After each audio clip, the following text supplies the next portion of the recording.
welcome back. Thank you so much for joining me today. We are going to create a 4x4 mini album base. And I have been sharing more mini albums recently. You guys really seem to be interested in those, and specifically how to build the foundations to add your collections to. So I looked back through some of my previous mini album designs and thought that there could be a way I could take a basic design and improve upon it. So maybe it has pockets, or maybe it gets flips, or maybe it gets bulkier and we can add more things. So that specifically is what we're going to do today. Now, I have made 4x4 albums in the past, and I will link those in the description below if you want to check those out.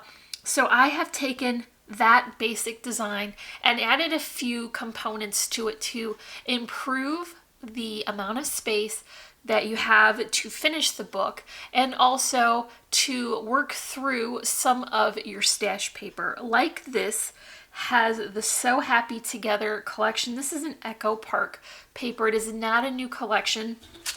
I actually have a few pieces of it left that kind of reminded me of Christmas paper, so I hung on to those sheets, and you'll probably see this coming up when we do our Christmas in December videos. But I did pull out all of the ones that I thought were very summer inspired, because I am hoping to get through some of these collections before the next season starts. And for this book, I layered that up with some pretty cardstock borders, and I'll just flip through here. So what I did for the cover, because this is a smaller album, you might think, oh, you're not going to be able to get all your layers on. But listen, my friend, there is a will and there is a way. And so I cut down one of the journal cards to be much smaller. This also allowed me to get two images from the same card, so I was able to stretch it further than what I would normally get to.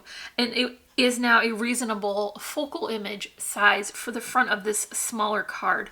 I've also taken one of the other journal cards and cut out this portion that has a lined framed border, and I use that as a layering element. So I just made sure to look at the journal cards for all of the different components they could be, instead of as a whole.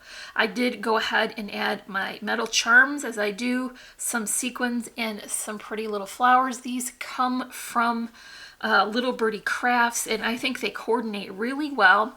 I turned this image into a tag with just a metal eyelet on the top and some twine, and I think this gives me the arrangement that I like, sort of like on the front of a card. It has the flowers and the trim and the embellishments that I like, but I really shrunk that down, and now it fits well on a 4x4 book. So how this differs from my previous projects is I have added a significant amount of depth to this spine. So now I can work in quite a lot more elements than in the previous videos. I made them for Halloween and for Christmas. So this one has a lot more space to fill. I finished the back, as I always do, with a little bit of trim that matches and a button, and so it just looks nice when it's all closed up. And I do like to include a ribbon closure here as well, so when you put things in the pockets, they will be nice and secure. So this book will open now, and I've created pockets on either side. And these are just some corner pockets, and I've mixed and matched the pattern papers. So consider adding a more solid with a stripe or different scale. That way your patterns don't look busy, and keep them separate with the cardstock border. Use the same cardstock throughout, and it'll have a nice consistent look. And instead of just a regular folded insert for this pocket like I have done recently, I decided that my insert would have a tip-in on the top. This is a great way to utilize all of those journal cards that sometimes get left behind when you work through a collection. So this one happened to have really great journal cards for adding writing to. It's a neutral background, and so you're going to be able to include all of the memories that go with your pictures that you add, and then you can utilize all of the space underneath to include your pictures. So this one has a pretty stylized just floral with those really fun summer colors, and they're very bright. So what I wanted to do was add this tip-in onto the front of this folded insert. This insert also opens to the left, so now we have 3 4x4 sections for our pictures, and then this tip-in also comes up from the bottom, and this is how we can tuck it into that pocket and have it secure. So you've got all kinds of room here to add all of the elements that you want when you finish your book. And so you've got 1 fold, 2 fold, 3, and then also the back. There's plenty of room in this mini, even though it is smaller. So each of the pages on either side is going to have a pocket with this folded insert. So this is going to be times 2. You're going to get double the amount from each side. So for the center, to fill in, you see, remember we had that space. I've created an additional element with the base color. This is just a white cardstock. I'm using 110 pound for the outside and 65 pound weight for the inside.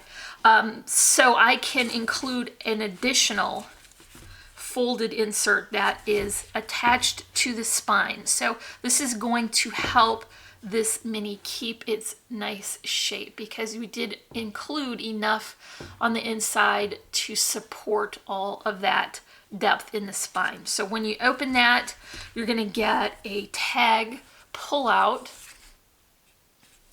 and then I utilize the remainder of my journal card from the front and just made a nice little pocket here for this tag to fit into. There's not a whole lot of extra room in this one, so I would consider just using this for one tag and not trying to load it up. I did put it on with some Tombow, so it's very secure, but you don't want to stretch your pockets beyond what they can hold. So inside has some additional pattern paper. I kind of switched it back and forth so that I would have a nice variety. And then here is another one of the journal cards. I wasn't too crazy about the sentiment on it, so I covered that with a strip that was an offcut as I was cutting the other layers, and then I just covered the image in the middle with the remainder of that sweet little house tag. So this kind of stretched that journal card a little bit further and made it coordinate better to the theme, which I'm going for is summer. So this works a little bit better. And then another one of the journal cards on the back for some additional writing to be added. So utilize all of the journal cards you get in your collection, because they're great ways to add a neutral background, and they're just sandwiched back to back with the flap in between of them so that they can be secured onto the pocket. So here's that last page of the center insert, and then my final page has another one of the folded inserts with the tip-in on top, another journal card, and then this flip to the right, and then a flip up. There is more room in these pockets if you want to include some flat mementos or keepsakes, and if you have this all tied up nicely, they will be very secure inside your book. So let's go over the changes I made to the basic book design and improved on it so that we could add more surface space. As I mentioned before, I am using 110 pound cardstock for the outside cover, and my first piece is going to be cut at 4 inches by 9 inches. I'm going to score it at 4 inches and then also at 5 inches, and that will give us our 4x4 shape in the front and a 1-inch spine. You do have to use your score tools to get that nice crease in this heavy cardstock so that it will be an even fold and not crack in the middle. So definitely use your score tools. I'm just going to demonstrate where I did that because I can keep this camera focused a little bit smaller instead of having the scoreboard in the screen as well. So here is my cover, 4x4 by 1. And what I want to do is add those pockets. Remember, we had pockets on the side. So I've cut my paper for these. It's just some scrap paper so I can demonstrate. The first layer is matting, and this is a 3 7/8 inch square. So we're going to work down in increments of 1/8 of an inch, and that will give us nice even borders. So use your matting all throughout your book for a consistent look, and then cut your pattern paper, pretend there's a pattern on this, to be 3 3/4 inch square. So now it's going to be adhered right to the center of this. We'll have a border of the matting, and then we'll have a border of the book. But first we want to attach these two layers before we add the pocket front. So my pocket is going to be a 5-inch square. I cut that from the matting color, and then I halved it from corner to corner. So now what I've got is half of my 5-inch square. I'm going to come in with my score tool and add my score line 1/2 inch in from the outside, and then flip it and then go 1/2 inch in from the other side. We're just essentially going to be able to fold in 1/2 inch on each side. So you'll want to add your adhesive now to the back of the flaps of your pocket, and then you also want to come in and remove that outside corner from the point where your score lines meet all the way across, because you want to reduce the amount of bulk that you would get in the corner. And now you can add it to the back of your pattern paper.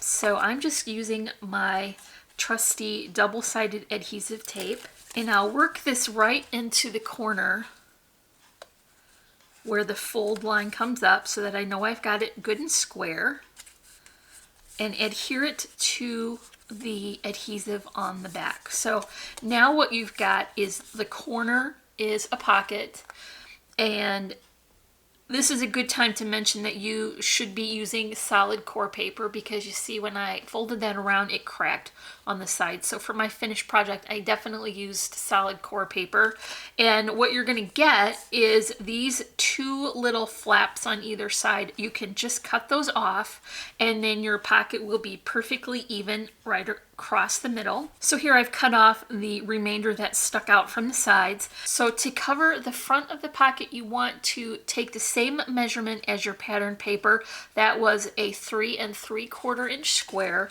Cut a separate one for the front of the pocket, and then just like on the base, I halved it from corner to corner. And now I know that this will cover the front of the pocket, leaving me that same 1/8 of an inch border. So here my pocket is finished, and it would have the same pattern paper.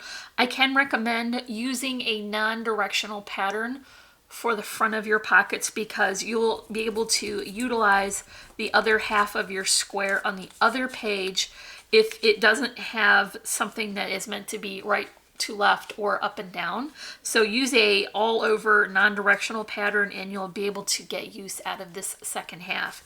So it's simply a matter of adding this to your cover now and creating the second one that would go on the other side. So I'm just going to attach this here so you can see how easy that is using those same borders, and you'll have your front pocket done. Create another pocket for this side, but make sure that you angle your pocket in this direction so that it will have a nice finished look. Okay, for my folded insert, this is going to take 2 pieces of paper, and I'm switching back to the 65-pound weight just to reduce a little bit of the bulk.